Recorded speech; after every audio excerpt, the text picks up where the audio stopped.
Okay, so we're going to look at some of this a spreadsheet version of what we've done. So we've got this equation here that we just finished with last time. We did a couple of Kahoots on translation and rotation. If there's time, we can do one on vibration, or we can jump to the heat capacity one. But let's take a few minutes just to show this implementation of this huge equation in Excel. I know that it can be boring to just kind of watch me look at Excel, but I want you to kind of see how, I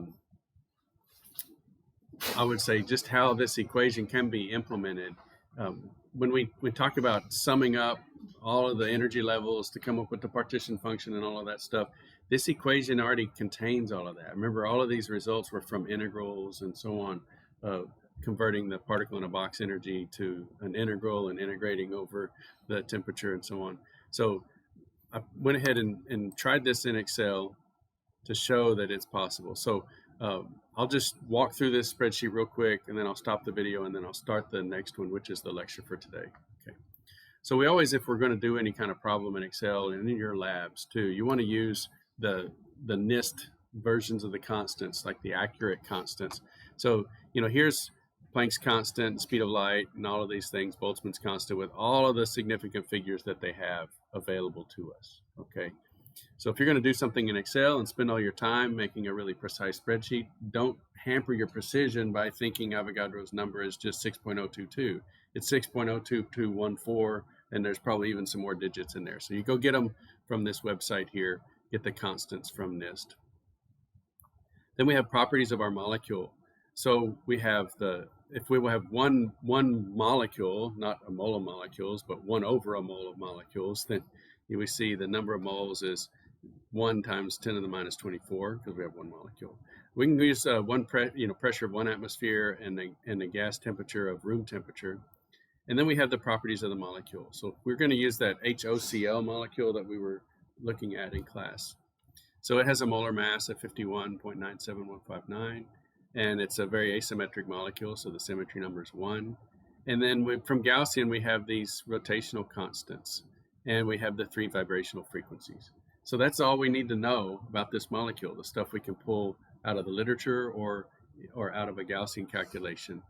And from that, we can put it all into those equations that we see. Now, the reason I wanted to do those equations is because I wanted to plot this versus temperature, so we could see what happens to the partition functions and all the different things versus temperature. And so essentially is everything I just said. All right, so we can convert those to rotational temperatures. How do we do that? Well, remember K over HC, that's converting the wave numbers into Kelvin. And so we can divide this by the 0.695 wave numbers per Kelvin and get our rotational temperatures. These match the slides from their PowerPoint and from the Gaussian calculation. And now let's start plotting these things versus temperature. Now, in my Excel spreadsheets, I always like to have an x-axis that's flexible. And so over here, I have the maximum temperature and the minimum temperature and the temperature increment. And so I have 100 cells that I calculate here. I have this one anchored up here. I think I'm anchoring the minimum. Yeah. So I have the minimum anchored here. And then in this cell, I just have the cell above it plus the increment. And then I copy that down 100 values. And the nice thing about it then is I have all my charts and all my tables anchored to these 2 temperature values. And so if I wanted to look at a different temperature range, I just change the max and min temperature, and everything adjusts through the whole spreadsheet. Yes. Is there a way to make it go down 100 values? That's the one time when you have to drag it down 100 places. Yeah. After that, then you can do the control arrow keys and shift and stuff. But this one is the one time when you have to drag it down. So sometimes when I want 1,000 values, it takes a few seconds to get down there to the bottom. And so I did all of this with the increments, and the formulas is just showing you how to do that. Okay, so here's our equation, the partition function components. And so I'm calling this one here QTR. So this is QTR. This is this piece right here is Q rot. I have this gas value, this volume of the gas. It's calculated, using those formulas over there when I said 1 atmosphere and room temperature. So it's anchored over there to the pressure and the temperature of the gas, as opposed to being anchored to this temperature here. Okay, and then for the 3 vibrational frequencies, I have all 3 of those calculated individually. So see, this is a product of 3n minus 6, and in our case, we had 3 atoms. So 3 times 3 minus 6 equals 3. So here's our 3 vibrational frequencies. And so this vibrational line is just the product of those 3. And as we might imagine, our room temperature is pretty small, and our vibrational temperatures were 1,000 and so on. So they were pretty high. So we don't have very much, and certainly down here, the temperature of 0.1 Kelvin. Okay, but even at 0.1 Kelvin, so this is something worth pointing out, even at 0.1 Kelvin, we have 9 energy levels. No, this is 90 energy levels populated. Okay, and 0.015 energy levels, if you want to think of this as a count of energy levels, 0.015 energy levels populated in the rotation. Okay, so then we go and compare these 298 values to the ones in the notes. So down at the bottom, I went ahead and changed the temperature max from 300 to 298, so I would have this exact number down here. These are the ones that we saw in that Gaussian output. So we got it right. So this is a great way to check your work.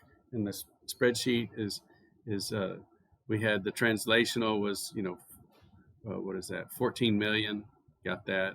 The rotational was 2470, got that. The vibration 1.033, we got that. So that's pretty cool. All 3 of those line up.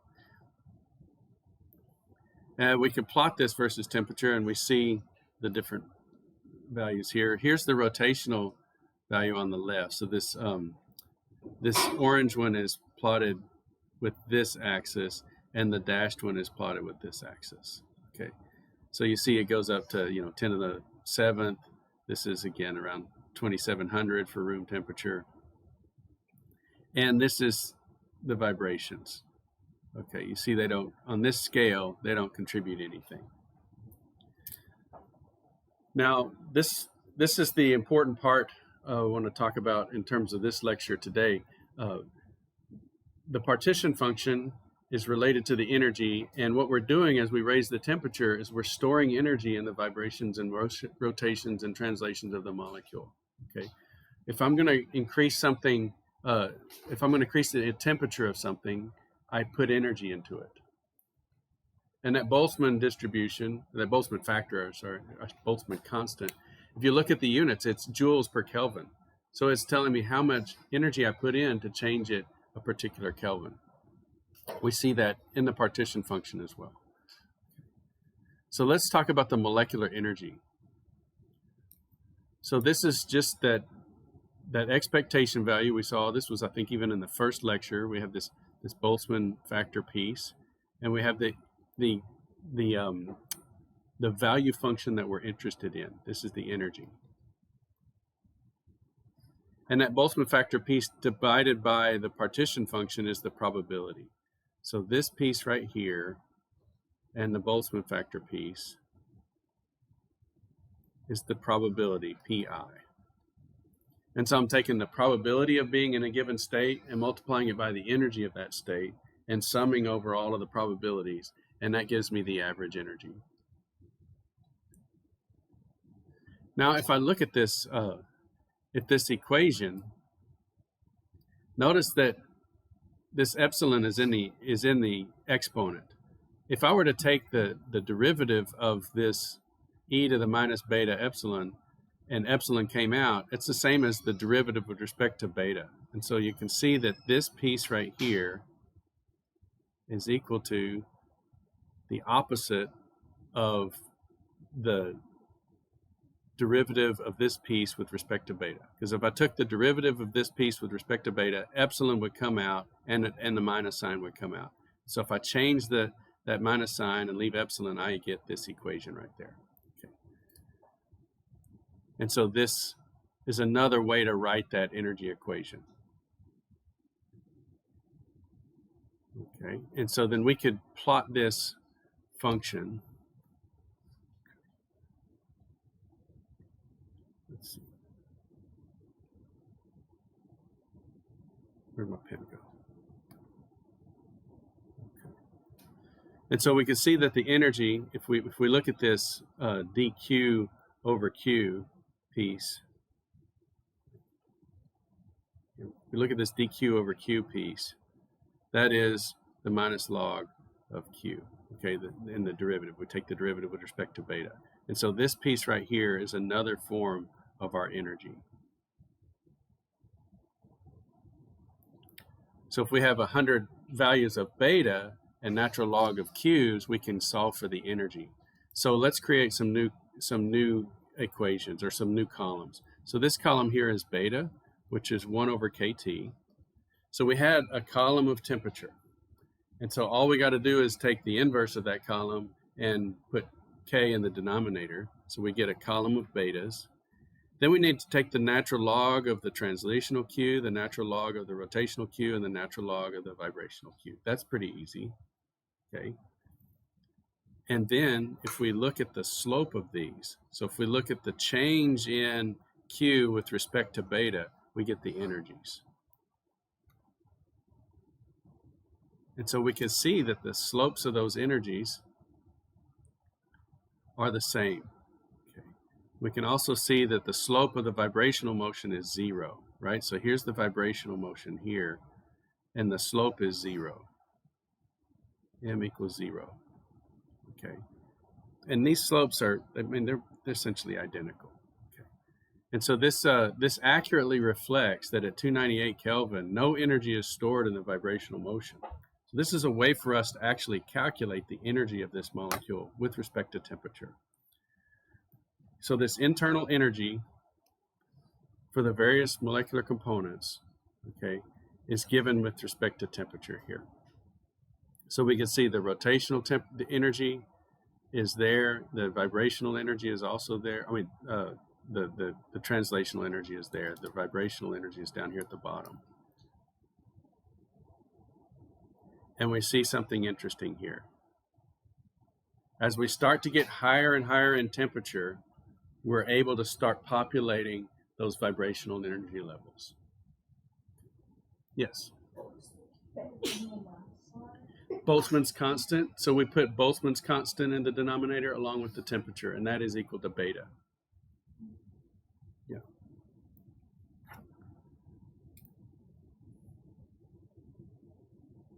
So these derivatives are really easy to do in Excel. It's just the slope. It's the rise over run. So you take Q2 minus Q1, the natural logs of those, and you divide by beta 2 minus beta 1. We also can see that we can get the those internal energy components using the equipartition function. Okay. Now this is going to be the point of our main point of our lecture today, is this idea of equipartition. That's when you have such a high temperature and energy is going into all these different energy levels that the difference or the significance of the difference of each energy level is irrelevant. Okay, it's how can I describe this with a macroscopic example? Okay.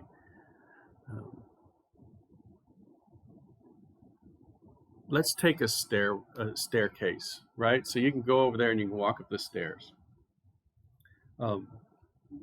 Let's double the height of each stair, okay? Then the difference between those stairs is really significant, okay? And it's going to take, you're going to notice the difference quite a lot.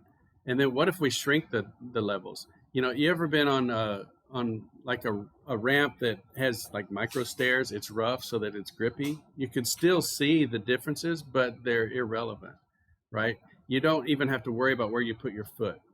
That's a picture of equipartition, that the energy levels are so equally spaced. You can throw energy into the molecule and you don't care, you know, which motion it goes into. It can go into rotation, it can go into translation. and the statistical difference between those two is irrelevant. Okay, but vibration, the energy levels are far apart, and so then it's much more noticeable. And in fact, at some temperatures, colder temperatures, you can't even put molecules in that energy level. It's just too high. The thermal bath isn't enough to get molecules into that situation. So notice here, before we get to 200 Kelvin, the energy levels of vibration are just too high.